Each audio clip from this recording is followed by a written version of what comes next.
எப்பேற்பட்ட சிவக்காத மருதாணி இலையா இருந்தாலும் சரிங்க, நான் சொல்ற இந்த 5 பொருளை மட்டும் கலந்து இப்படி மருதாணி அரைச்சு கையில போட்டீங்கன்னா உங்க கை கோவை பழம் போல அப்படி செக்க செவேர்னு வரும். ஸோ வாங்க இந்த சிவக்காத மருதாணியும் சிவக்க வைக்கக்கூடிய 5 சீக்ரெட்டான பொருள் என்னென்னன்றதை பார்த்திடலாம் வாங்க. நான் பார்த்தீங்கன்னா எங்கள் வீட்டில் மருதாணி கண்ணு வச்சுருந்தேங்க. அது வந்து ஆண் மருதாணி பெண் மருதாணின்னு சொல்லுவாங்க. ஸோ மருதாணி இலைகள் பார்த்தீங்கன்னா ஆண் மருதாணி பெரிய பெரிய இலையாக இருக்கும். ஸோ நான் பார்த்தீங்கன்னா நாளைக்கு திருவிழான்னு சொல்லிட்டு நைட்டு நேரமே இந்த மருதாணி இலைகளை உருவிட்டு நம்ம வீட்டில் வச்சிருந்த மருதாணி இலை சிவக்காத மருதாணி இலையும் நம்ம சில பொருட்களை போட்டு நல்லா சிவக்கிற மாதிரி அரைச்சிடலாம்னு சொல்லி பிளான்ல வந்து ஃபுல்லாக நான் வந்து மருதாணி இலைகளை பறிச்சுக்கிட்டேங்க. நீங்கள் வந்து ஆண் மருதாணியாக இருந்தாலும் சரி சிவக்காத மருதாணி இலையாக இருந்தாலும் சரி வச்ச செடியை ஒன்றுமே பண்ண முடியாது. ஸோ நான் சொல்கிற இந்த டிப்ஸ் உள்ள பொருட்களை சேர்த்து அரைச்சிங்கன்னா போதும் உங்கள் கை கோவப்பழம் போல செக்கச்செவன் சிவக்கும். ஸோ இதில் நான் சொல்லக்கூடிய அந்த சீக்ரெட்டான 5 பொருள் என்னென்னன்றதை பார்ப்போம். இப்போ மருதாணி இலைகளை நல்லா ஃப்ரெஷ்ஷாக உருவிட்டு உடனே அரைச்சிருங்க. நீங்கள் வந்து மறுநாள் வச்சிங்கன்னா குட்டி குட்டி இலைகள் காய ஆரம்பிச்சிடும். அப்படி காஞ்சா அந்த இலைகளை மட்டும் நம்ம வந்து கிளியர் பண்ணிவிட்டு ஃப்ரெஷ்ஷாக இந்த மாதிரி எடுத்துக்கோங்க. ஃபஸ்ட்டு பொருள் பார்த்தீங்கன்னா கிராம்பு.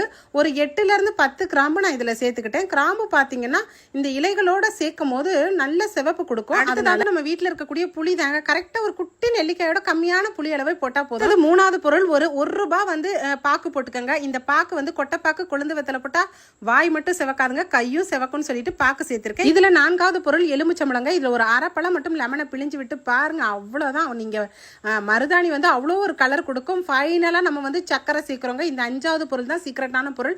இந்த சக்கரை சேர்க்கறது மூலியமாக பார்த்தீங்கன்னா கீழவே உழாது. நீங்கள் வைக்கக்கூடிய மருதாணி அப்படி கம்மு மாதிரி ஒட்டிக்கும். ஸோ இப்போ நம்ம லைட்டாக தண்ணி ஊற்றி அரைச்சாச்சுங்க, அவ்வளோதாங்க. ஸோ நான் இன்னைக்கு சொன்ன ஒரு சீக்ரெட்டான இந்த 5 பொருளையும் வந்து நீங்கள் கலந்து மருதாணி அரைக்கும் போது உங்களோட எப்பேற்பட்ட மருதாணியும் சிவக்காத மருதாணியும் அப்படி பக்காவாக செவந்துருங்க. இது 100% கேரண்டி போட்டு சொல்லுவேன். ஸோ அந்த அளவுக்கு வந்து சிவக்கக்கூடிய ஒரு டிப்ஸ் தான் நான் சொல்லியிருக்கேன். ஸோ நீங்களும் வந்து ஃபாலோ பண்ணுங்கள். எந்த மருதாணி இலையாக இருந்தாலும் நீங்கள் பறிச்சுட்டு வந்து இந்த ஒரு 5 பொருள் உங்கள் வீட்டில் உள்ள பொருளை மட்டும் வச்சு இந்த மாதிரி மிக்ஸ் பண்ணி இப்போ அரைச்சிடலாம். இப்போ அரைச்சிட்டு நான் பார்த்தீங்கன்னா கையில் வைக்கிறேன். ஸோ இந்த மாதிரி வைக்கும் போது பார்த்தீங்கன்னா நான் சொன்னேன் கடைசி சீக்ரெட்டான பொருள், அந்த பொருள் நம்ம சேர்க்கும் போது பார்த்தீங்கன்னா இந்த மருதாணி வந்து அப்படி கம்மு போல் ஒட்டிக்கும். அதுக்கு தான் சக்கரை சேர்க்குறோம். சக்கரை பார்த்தீங்கன்னா நல்லா ஒட்டி வரும். நீங்கள் வந்து நைட்டு வச்சுட்டு நீங்கள் காலையில் இந்த மருதாணி எடுத்தீங்கன்னா கூட தாராளமாக வந்து ஒரு மருதாணி கூட கையிலேருந்து விழாதுங்க. அந்த அளவுக்கு காயிற வரைக்கும் வந்து சூப்பராக ஒட்டிக்கும்.